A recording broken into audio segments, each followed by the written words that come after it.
Yes, yes. Welcome to another edition of Go Long Live with Very Long 2. I am Very Long 2. Not the first, not the third, but I am the second. Shout out to everyone tuning in right now, live on Facebook, everyone live on CoachellaValley.com. We are also live on today's Canada.com. Shout out to the Canadian folks, and live on today's California.com. Thank you to Craig Campbell for allowing us to be on this platform. And remember, you can comment on the show. You can also something we're doing new today. You can join in live with me. You can just click the link that's in the comment section right here, and you can jump in live, and we'll get you going. And yeah, you can tell me your opinions or comment live. But let's talk some sports. Well, before we get into sports, I have got to say this. Have y'all seen the crate challenge? It's this ridiculous thing where somebody is going and getting like milk crates and they're stacking them up in a stair type of manner. And the tallest stair is 7 crates tall. And people are busting their asses. I mean, they are falling and it's terrible. And our ER rooms are full enough as it is with COVID patients. But these people are definitely falling and hurting themselves. But it's a fun watch. If you got TikTok or you got Instagram or you got Facebook, obviously you have Facebook because that's how you're watching us live on Go Long Live with Very Long 2.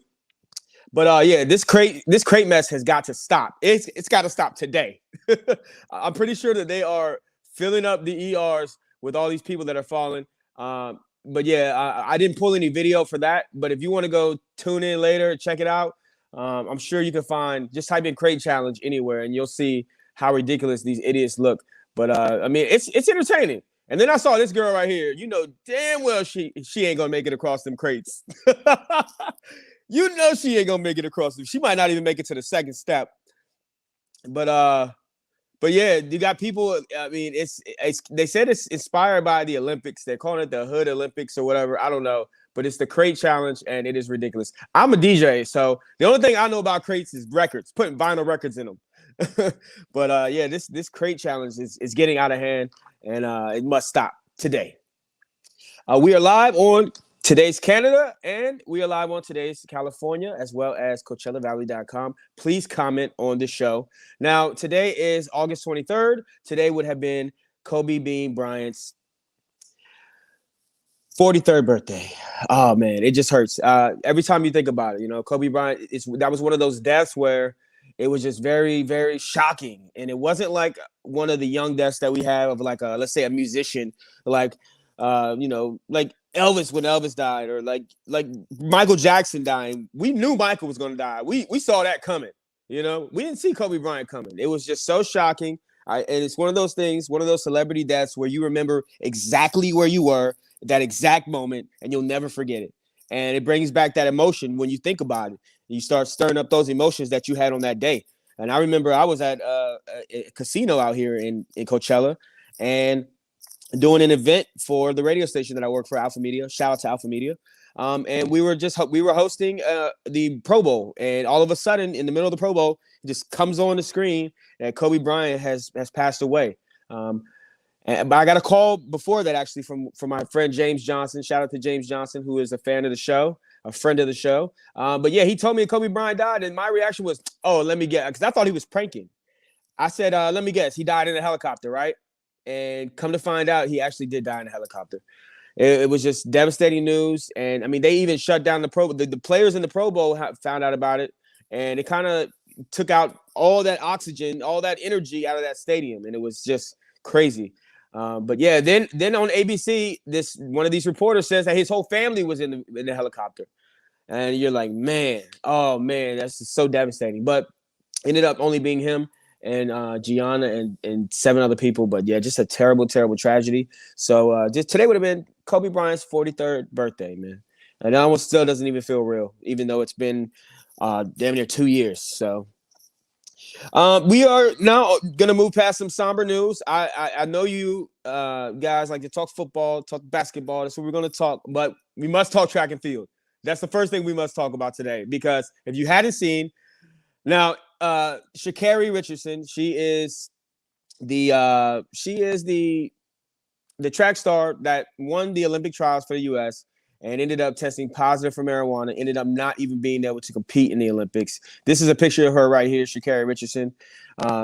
Just a really kind of a devastating story for her, because the Olympics is hard, man. It's hard to get there. It's hard to get to the trials. All the work you got to put in, all the preparation.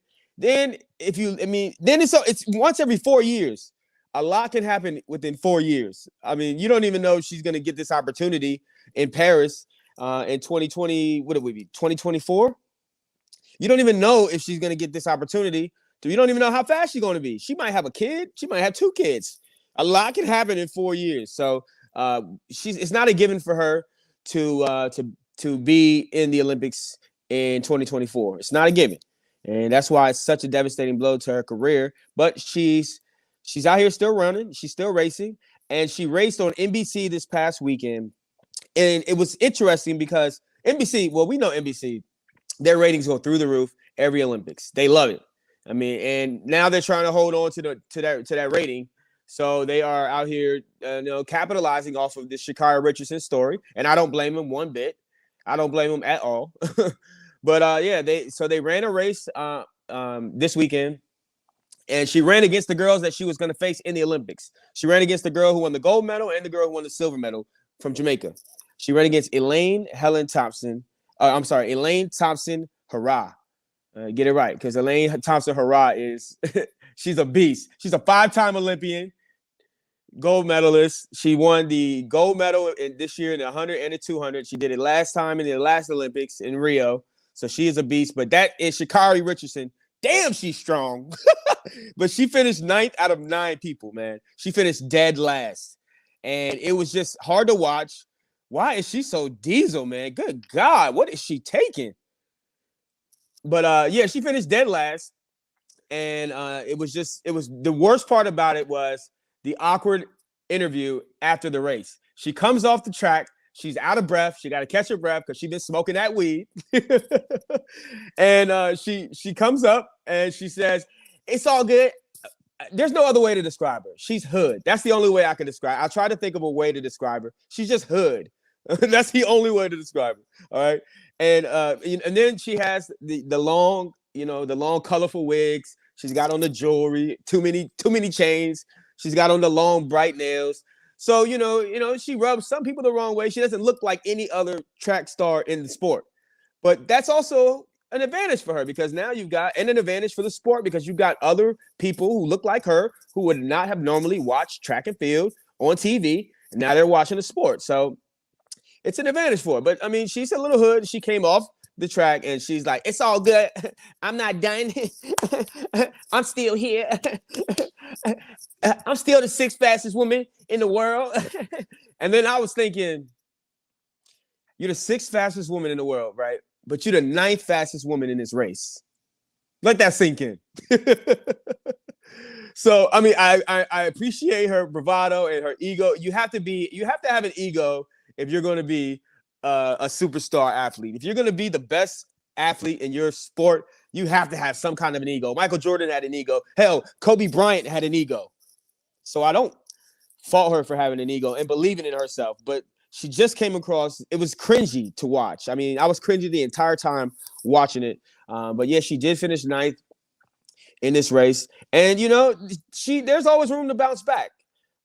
She was our only opportunity for the U.S. to beat Elaine Thompson Herah, who is the number 1 girl in the world.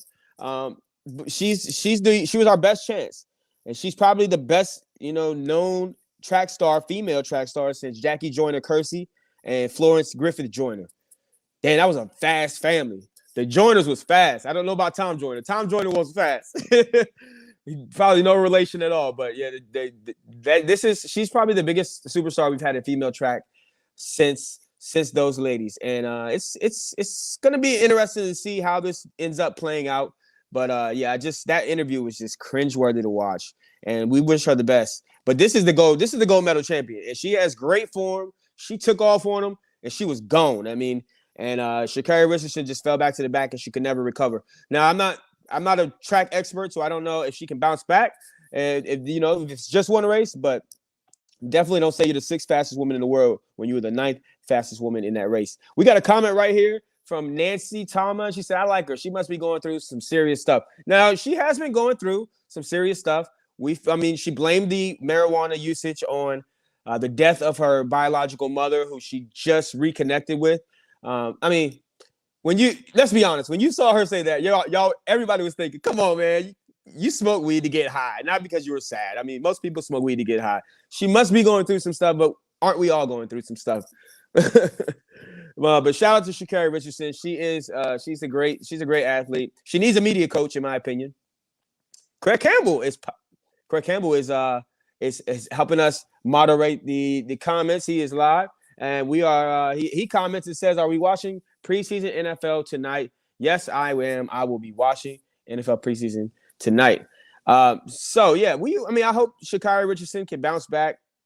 We wish her the best, but she definitely does need a media coach, somebody, a publicist, somebody that can get her, moving in the right direction as far as these interviews, because her interview game is lacking, in my opinion. All right, we are live on today'scalifornia.com, today'scanada.com, as well as CoachellaValley.com. We thank you, everybody, for tuning in. You can comment just like Nancy Tallman did.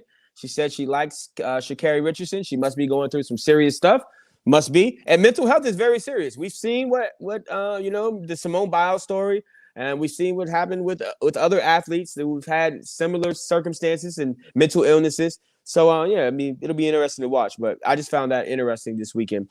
Also, I watched a little bit of boxing this weekend. Hopefully, you guys got to see Manny Pacquiao box against Yordenis Ugas. And if you didn't know who Yordenis Ugas is, now you're going to know. Because he flat out whooped Pacquiao pretty bad this past weekend. They fought on Saturday night. And it was originally supposed to be Errol Spence fighting against Manny Pacquiao. But Errol Spence has a torn retina. So 11 days before the fight, he had to call out, basically. And he was unable to come up and participate in this fight. So they went out and got Yordenis Ugas, who was the interim champion, WBA champion. And he was able to fill in. He's 35 years old. Manny Pacquiao's 43.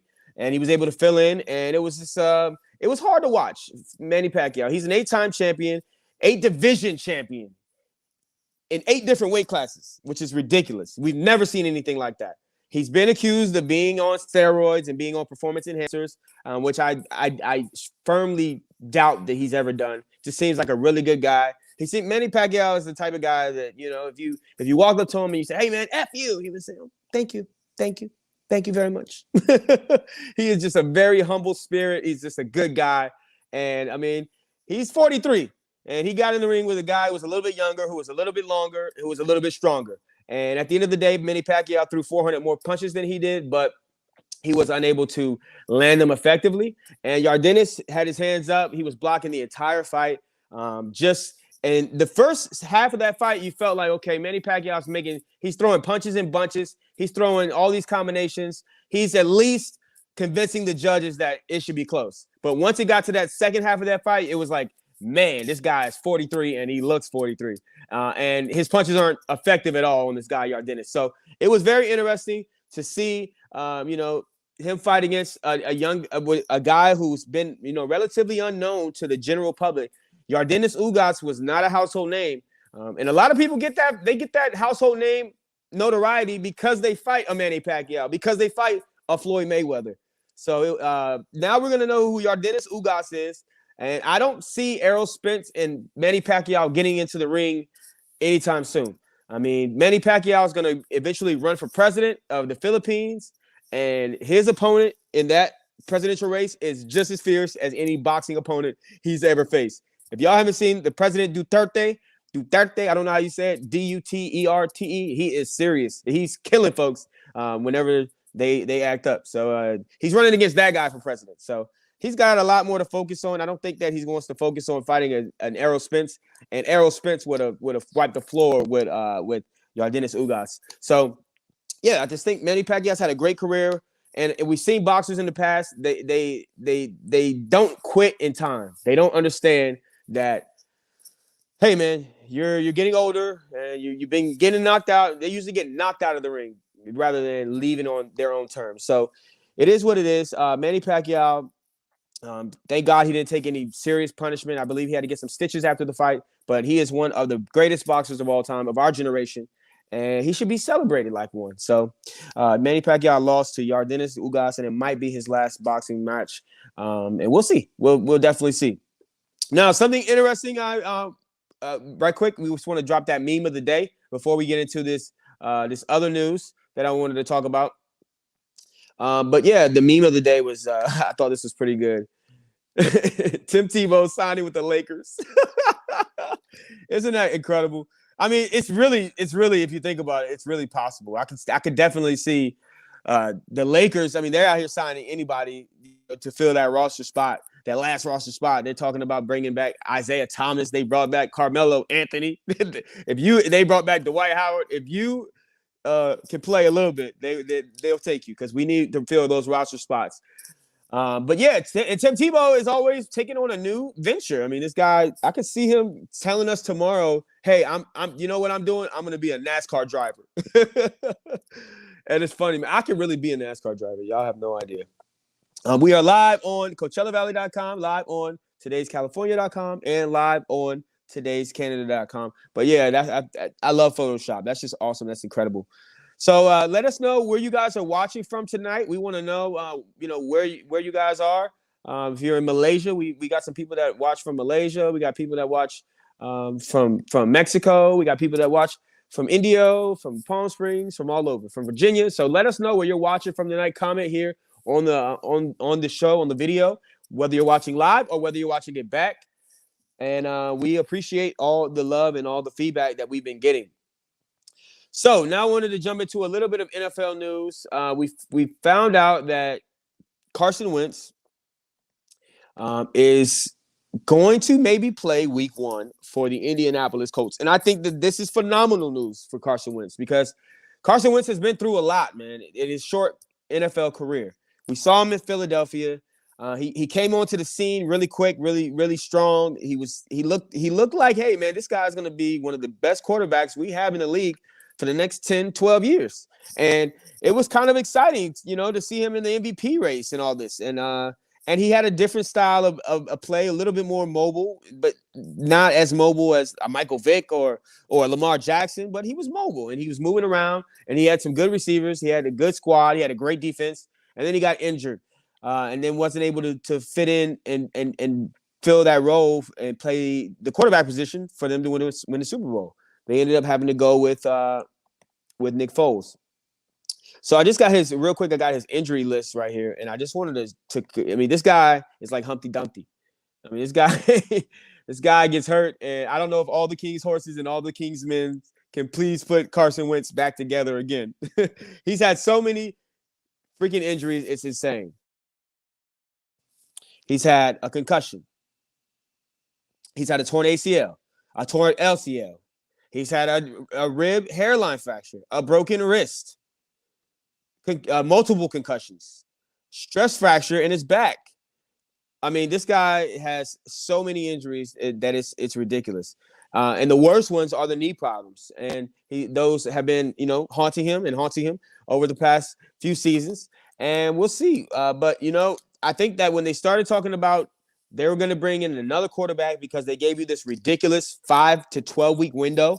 They said, "Oh, he might be back in 5 weeks. He might be back in 12 weeks." That's just not going to help somebody game plan or the general manager plan on what he needs to do within the future. So I'm glad that they were able to pin it down, and then they were able to actually get ready and healthy earlier than 5 weeks. But that 5 to 12 week window is ridiculous. It's like Verizon or, any other cable company. They're going to be there between 8 a.m. and 4 p.m.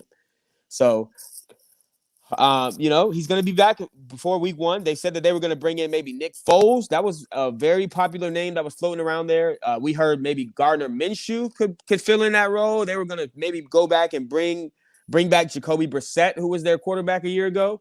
Phillip Rivers was thinking about unretiring and stop coaching football just to come back and fill that role. So it was a lot of people, a lot of names that were being dropped. And Carson Wentz, I imagine that he started to feel that heat, and he started to feel like, hey, man, I am replaceable, and I don't want to be replaced. So at the end of the day, He's probably, doing all the things that he needs to do, probably doing a little bit more of that, that therapy, that rehab, trying to get right and trying to hurry up and be able to fill in for the season so he can be a part of this wonderful team. Because the Indianapolis Colts, if he can play to the level that he was playing at with Philadelphia, he can definitely take this team to the playoffs and potentially take them on a Super Bowl run.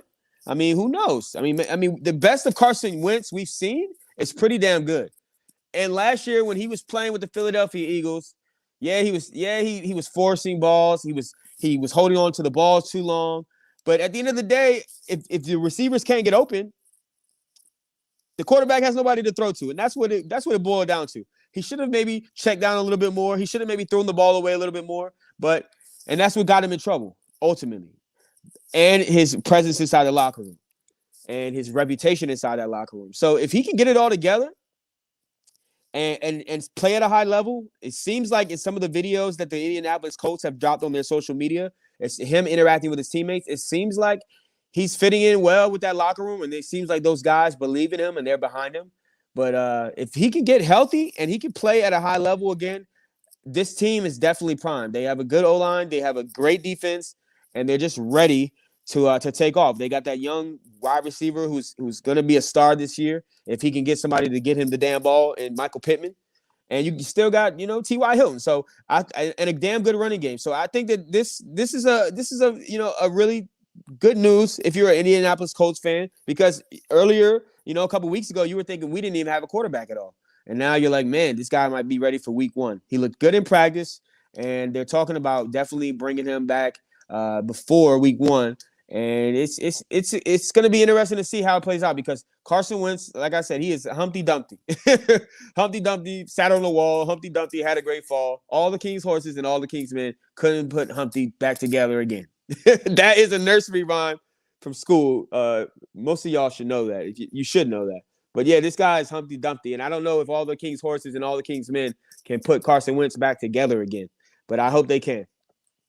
And another guy who's been facing injuries, Dak Prescott. Yes, Dak Prescott, the quarterback of America's team, the guy who's in all the Posturepedic commercials and the Chunkies, the Campbell's Chunky Soup. Shout out to Craig Campbell. But yeah, he's the face of the franchise right now, and he's going through some injuries. He had the broken ankle last season. And then now he's going through a shoulder injury. And Adam Schefter from ESPN reported today that Dak Prescott potentially could be injury prone all season long. And this injury is going to bug him all season long. And his ankle is not 100% right now. So we got to remember that it usually takes you about a year, maybe 2 years to fully recover from such a core part of your game injury like that. You need your legs in football. I don't care if you're a quarterback just drops back and just throws and dumps it off like Tom Brady. You need your legs as a quarterback, and it's going to take him a while, before he's ready to get hit and really feels confident in getting hit. But this shoulder injury is going to be a little bit worse than we originally thought, and that's why his team has reached out. The NFL team reached out to Major League Baseball teams, or just to find out some history of this injury and to get more clarity as to what this injury is going to entail and how it's going to linger on. And that's really not a really good sign at all. When I heard that, I was like, man, because, that's a pitcher. That's what he does. He just, throws 100 miles per hour all the time. He's going to have shoulder injuries. He's going to have elbow issues. But the NFL team reaching out to the Major League Baseball team, that's kind of concerning. So, and what's more concerning is the backup quarterback situation in Dallas. When you have Garrett Gilbert behind them, it's not really a good backup. So maybe if I'm Jerry Jones and Stephen Jones, I think about going out and picking up a new quarterback, a backup quarterback, somebody that can actually, really fill in a spot, somebody who's better than Andy Dalton. So potentially go after Nick Foles. I mean, that's a really good pick. That's a good backup plan in place, because the Cowboys have a good team. They have a lot of weapons on that offensive side, and they're going to need somebody to throw them the ball. They're going to need somebody to make good decisions and lead that team. So Nick Foles definitely can do that. He's done that before in that division. They got a first-hand look to see what Nick Foles can do. So maybe they go after Nick Foles, or maybe they go after Jimmy Garoppolo when Jimmy Garoppolo becomes available, because it's looking more and more like Trey Lance is going to be the starter for this San Francisco 49ers team. We are live on CoachellaValley.com, live on today's California.com, live on today's Canada.com. We appreciate all the love we've been getting. We got a few likes. We got a few live viewers right here. If you want to comment, you can comment just like Nancy did. And I'll put your comments up on the screen. Shout out to Craig Campbell, who's also helping out moderate. But yeah, it'll be interesting to see what this Cowboy situation turns into. But if Dak Prescott cannot go and he's misses, a significant part of this season, then I don't look for them to make it to the playoffs at all. I don't look for them to win this division. Then I put it into Washington's hands, because that front seven is ridiculous. So yeah, that's gonna be the biggest X factor in this division, is Dak Prescott's health moving forward. All right, now we're gonna jump right into a little bit of basketball news. We've been on Damian Lillard watch for quite some time. Been looking to see what time Damian Lillard is going to be traded, because he demanded a trade supposedly earlier in the offseason. Wanted to leave. Reportedly he gave them a list of like 4 teams that he wanted to go to. The Knicks were on that list, and then he backpedaled a little bit once they hired Chauncey Billups, and he spoke with Chauncey Billups, and now his backcourt mate CJ McCollum, and they probably the second best backcourt when healthy in the NBA. But CJ McCollum came out in a recent interview and said that Damian Lillard is definitely all in for the Blazers this season. So he's saying that Damian Lillard does not want to be traded, and that he does want to play alongside himself again, and he wants to be coached by Chauncey Billups. Now, new head coach Chauncey Billups, I think that he'll have a wonderful coaching career. I think that he's been around a lot of good coaches in his past, but I think that he knows the game. And point guards really make good head coaches in this league. Doc Rivers was a point guard. Rick Carlisle was a point guard. Jason Kidd was a point guard. Steve Nash was a point guard. I could go on and on about how many point guards turn into good coaches. Rondo will be a good coach in this league as well. You heard it here first. Rondo will be a great coach. But I look for Chauncey Billups to be a great coach. Big shot Billups. And I think that he's going to be beneficial to Damian Lillard's career. Damian Lillard needs to be around a guy like that. And if they can just keep building around these two and hold on to both of these two for the next few years, then maybe we see something happen there. But the hardest part about luring free agents to Portland is that it's Portland, and it's not the biggest city. It's not, it's like Cleveland. It's not going to Miami. It's not going to LA. It's not going to New York.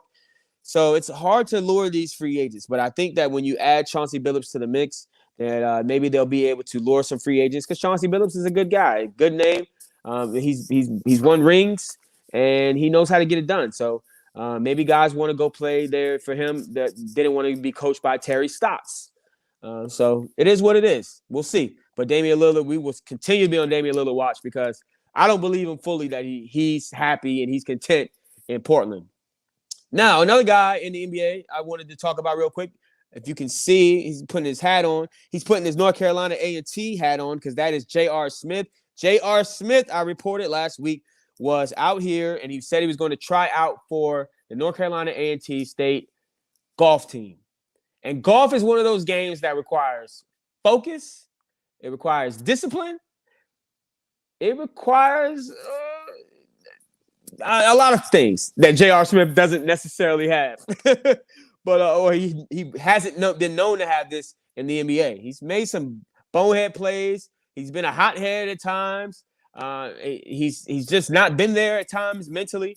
So we've seen, and then we saw him kicking a guy in LA a few months ago on TMZ. He was beating the hell out of some guy, probably for good reason, but still, just he's been a hothead. And golf is one of those games. It's a gentleman's game. So it'll be interesting to see how he plays in this gentleman's game. But he made the team as a walk-on. So he is now a college golfer, and he's a freshman in college. Shout out to J.R. Smith. That is just incredible news. It's cool to see athletes, kind of branch out and do stuff. And one more thing I wanted to talk about before we leave. I have to highlight this young man. I'm an avid fan of the Little League World Series. I watch the Little League World Series every single year. I played Little League. I mean, didn't we all play Little League? But it's just incredible to see how these kids play for the love of the game and to see some of the great stories that come out of the Little League. Danny Almonte was a great story before he cheated, before we found out that he was like 18 and he drove to the games. But we saw good stories in the past. What's the guy's name? Todd Frazier. Todd Frazier was a good story. When Tom Rivers won it for New Jersey, that was a great story. I love watching the international competition out there, the Japanese and the Mexican teams and the Curacao teams, and I love it. So I love every bit about it. But there's always a good story, always a kid. Monet Davis was a good story one year. There's always a good story. But this kid right here, Gavin Weir, has been near perfect in his last 37.2 innings. My man has been killing it. Through 526 pitches, has given up 1 hit in 37 innings. If you break that down into sevens, because they play 7 innings, so 7 times 5, let's say it's 35. That's 5 starts. That's 5 almost no hitters and 100 strikeouts. That's incredible. And I hope that we don't find out later on down the road that he's 14, 15 years old, but he certainly doesn't look it. But he is killing the game and just interesting to watch. But yeah, I love the Little League World Series. And this year is going to be a little different. They're not going to have the international because of COVID. So it's just going to be United States-based Little League World Series, but definitely worth watching. Definitely interesting to see. All right, it's been fun hanging out with you guys on this Monday. We'll be back on Wednesday, as we always are. Monday, Wednesdays, Fridays, 30-minute show. Interacting. You can hop on if you want to. We can go split screen, and you can give me your opinion, and then I can cut you out if I don't like what you're saying. But no, we are an interactive show. You can comment, and we just appreciate everybody for tuning in, everybody for liking the status, and we thank you guys. Remember, when you go out this week, FMI, stay focused, stay motivated, stay inspired, and remember, you can do anything because you're capable of anything. Thanks for tuning in.